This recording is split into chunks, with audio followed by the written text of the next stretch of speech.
ወንድ ልጅ ካንቺ መስማት የሚፈልጋቸው የፍቅር ቃላት። በህይወትሽ ውስጥ ቢያንስ አንድ ጊዜ አጋጥማሻለች። ምናልባት በዩኒቨርሲቲ ቆይታሽ፣ በሥራ ቦታሽ ወይንም በሆነ አጋጣሚ ልታገኛት ትችያለሽ። እሷ ምንም አይነት የተጋነነ ሜካፕ አትጠቀምም፣ ሰው ለመሳብ ብላ አታስመስልም፣ ወይንም የሌሎችን ትኩረት ለማግኘት አትደክምም። ነገር ግን በገባችበት ክፍል ውስጥ ያሉ ወንዶች ሁሉ በክብርና በአድናቆት አይኖቻቸውን ከሷ ላይ መንቀል አይችሉም። ወንዶች የሷን ሐሳብ ለመስማት ይጓጓሉ፣ ከሷ አጠገብ መሆንን ይፈልጋሉ፣ እንዲሁም የሷን ክብር ለማግኘት በከፍተኛ ሁኔታ ይጠራሉ። ታዲያ ለምንድነው አንዳንድ ሴቶች በቀላሉ የወንዶችን ልብ የሚማርኩት? ምን የተለየ ምስጢር ስላላቸው ነው ካልሽ፣ ዛሬ የምናየው አንድ ወንድ ከልቡ ካንቺ መስማት የሚፈልጋቸው በወንድ ልጅ ስነ ልቦና ውስጥ ትልቅ ቦታ ያላቸውን የቃላትና የንግግር ጥበቦችን ነው።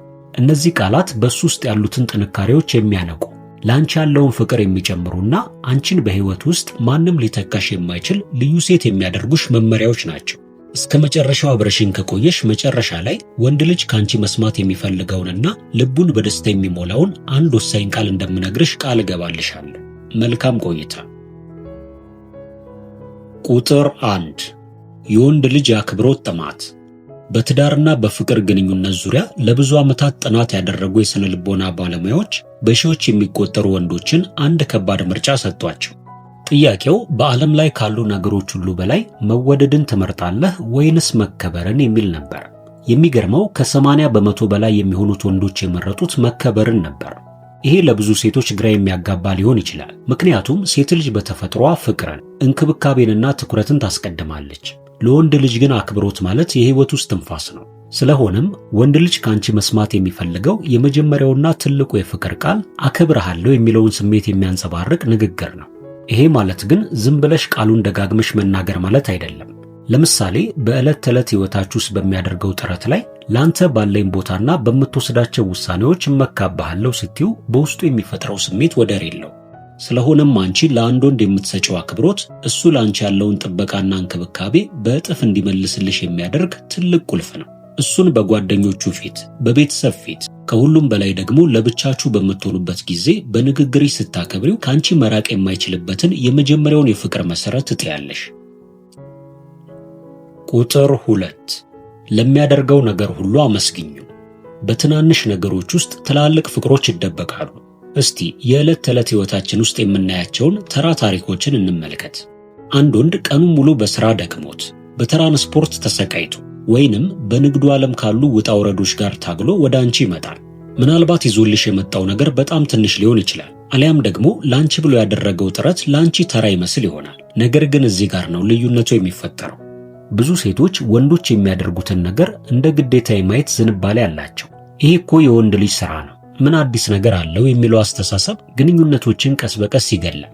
በአንጻሩ ያቺ ብልህና ልበ ሙሉ ሴት ግን ትናንሾቹን ጥረቶች እንኳን ታበረታታለች። ለምሳሌ ዛሬ ስለኛ ብለህ የደከምከው ድካም ይታየኛል፣ በጣም አመሰግናለሁ፣ ወይንም ይህንን ነገር ለኔ ብለህ ስላደረክልኝ በጣም ደስ ብሎኛል የሚሉ ቃላት በድካም የዛለውን አካሉን ወዲያውኑ የማደስ ትልቅ ኃይል አላቸው። ወንዶች ባደረጉት ነገር ላይ ዕውቅና ሲያጡ ቀስ በቀስ ጥረት ማድረጋቸውን ያቆማሉ። አደረኩትም አላደረኩትም ለውጥ የለውም ብለውም ያስባሉ። አንቺ ግን የሱን ጥረቶች የምታደንቂና የምታመሰግኝ ስትሆኚ እሱ ላንቺ የበለጠ ለማድረግ፣ አንቺን ለማስደሰትና ህይወትሽን የተሻለ ለማድረግ የበለጠ ትጋቱን ይጨምራል። ቁጥር 3 የወንድ ልጅ ትልቁ ሞተር። እስቲ አንድ ታሪክ ላካፍልሽ። በአንድ ወቅት በጣም አስቸጋሪ ጊዜ ውስጥ የነበረ የጀመረው ሥራ ሁሉ የማይሳካለትና በራሱ ላይ ያለው እምነት ሙሉ በሙሉ ተናግቶ የነበረ አንድ ወጣት አውቃለሁ። ጓደኞቹ ሁሉ ተስፋ ቆርጠውበት፣ ቤተሰቦቹም ሳይቀሩ ሌላ ተራ ሥራ እንዲፈልግ የወተውቱት ነበር። ነገር ግን በአጠገቡ አንዲት ልዩ ሴት ነበረች።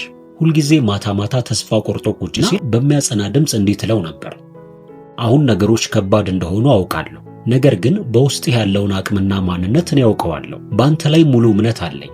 ይህንን ጊዜ እንደምታልፈው አልጠራጠርም። ይሄ ወጣት ከዓመታት በኋላ ትልቅ ስኬት ላይ ደርሶ በተናገረው ንግግር በራሴ መኖር ያቆምኩበት ቀን ነበር፣ ነገር ግን የእሷ እምነት ተሸክሞኝ እዚህ አድርሶኛል ብለዋል። አዎ፣ ለአንድ ወንድ በአንተ አምናለሁ ከሚለው ቃል በላይ የሚሰጠው ምንም አይነት የሞራል ስንቅ የለም።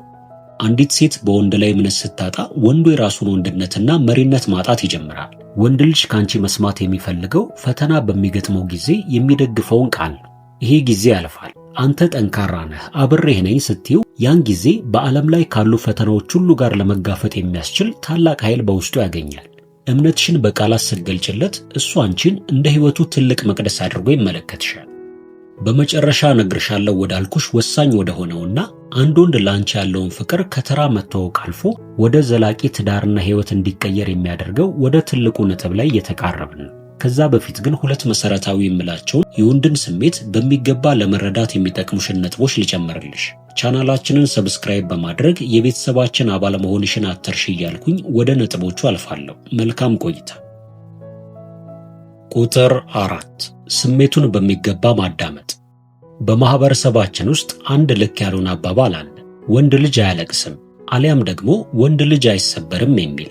ይህ አስተሳሰብ ብዙ ወንዶች ስሜታቸውን በውስጣቸው አፍነው እንዲይዙ፣ ጭንቀታቸውን ማጋራት እንዳይችሉና በብቸኝነት እንዲሰቃዩ አድርጓቸዋል። ብዙ ጊዜ ወንዶች ስሜታቸውን በንዴት፣ በዝምታ ወይንም ራሳቸውን በማግደል ሊገልጹ ይችላሉ። አንዲት ልዩና ብልህ ሴት የወንድን ዝምታ ወይንም መከፋት የምትረዳው በጭቅጭቅ ሳይሆን በርህራሄ ነው። ወንድ ልጅ ካንቺ መስማት የሚፈልገው ሌላው ጥልቅ የፍቅር ቃል ሁልጊዜ ጠንካራ መሆን የለብህም፣ ከኔ ጋር ስትሆን ስሜትህን በነፃነት ማሳየት ትችላለህ የሚል አስተማማኝ መልእክትን ነው። ምንድነው የከበደህ ንገረኝ፣ እኔ ዝም ብዬ አዳምጥሃለሁ ስትዩና ያለምንም ፍርድ ስትሰሚው በልብ ውስጥ ያለውን ከባድ ሸክም በከፍተኛ ሁኔታ ታቀይለታለሽ። ወንዶች በውጭው ዓለም ካለው ውድድርና ውጥረት ሸሽተው የሚመጡበት፣ የሚወደዱበትና የሚደመጡበት ሰላማዊ ወደብን ይፈልጋሉ። ያንን ወደብ በቃላትሽና በማዳመጥ ብቃትሽ ስትፈጥሪለት የእሱ እውነተኛ መጠጊያ መሆንሽ ምንም ጥርጥር የለውም። ቁጥር 5 ራስሽን ማሳደግ።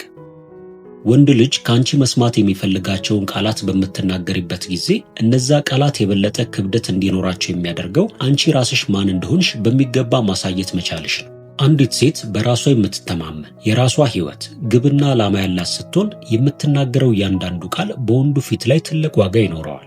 ራሷን የምታሳድግ ሴት ማለት በስሜታዊነት የበሰለች፣ ለራሷ ክብር ያላትና የራሷን ሕይወት በውበት መምራት የምትችል ሴት ማለት ነው። ወንዶች የሚሳቡት በአጠገባቸው ሆና አብራቸው ልታድግ፣ ልታነቃቸውና ሕይወታቸውን ለማሻሻል ጥረት በምታደርግ ሴት ብቻ ነው። በራስ መተማመን ማለት ሌሎችን ዝቅ ማድረግ ሳይሆን የራስን ዋጋ በሚገባ ማወቅና በክብር መራመድ መቻል ማለት ነው። አንቺም ታዲያ በግል እድገትሽ ላይ ስትሰሪ፣ መጽሐፍትን ስታነቢ፣ ግቦችሽን ለማሳካት ስትጠሪና በጥሩ ከሰው የመግባባት ችሎታሽ ስትመሰገኝ ያኔ ለዛ ወንድ ተራ ጓደኛ ሳትሆኚ የሕይወቱ አጋር መሆን ትጀምሪያለሽ። በመጨረሻ እነግርሻለሁ ያልኩሽ ጠቃሚ ምክር ላይ ደርሰናል። እስካሁን አብረሽኝ ስለቆየሽ አመሰግናለሁ። ቪዲዮውን ጠቃሚ ሆኖ ካገኘሽው ላይክ ማድረግሽን ግን አትርሺ። ቁጥር 6 መጨረሻው። አንድ ወንድ ላንቺ ያለውን ፍቅር ከተራ መተዋወቅ አልፎ ወደ ዘላቂ ትዳርና ሕይወት እንዲቀየር የሚያደርገው ትልቁ ነጥብ አንቺን በወደፊት ሕይወት ውስጥ እንደ እውነተኛ አጋር ማየት ሲችል ብቻ ነው። ወንዶች ለወደፊት ሕይወታቸው፣ ለሥራቸውና ለቤተሰባቸው ትልቅ ህልም ነው ያላቸው። ያንን ህልማቸውን የሚጋራና አብሯቸው የሚቆም ሰው ደግሞ ሁሌም ቢሆን ይሻሉ። ወንድ ልጅ ካንቺ መስማት የሚፈልገውና ልቡን በደስታ የሚሞላው ሌላው ቃል ደግሞ በህልሞችህና በእቅዶችህ ውስጥ እኔ ሁልጊዜም በአጠገብህ አለሁ፣ የትኛውንም ከፍታም ሆነ ዝቅታ አብረን እንጋፈጠዋለን የሚለው የአጋርነት ቃል ነው።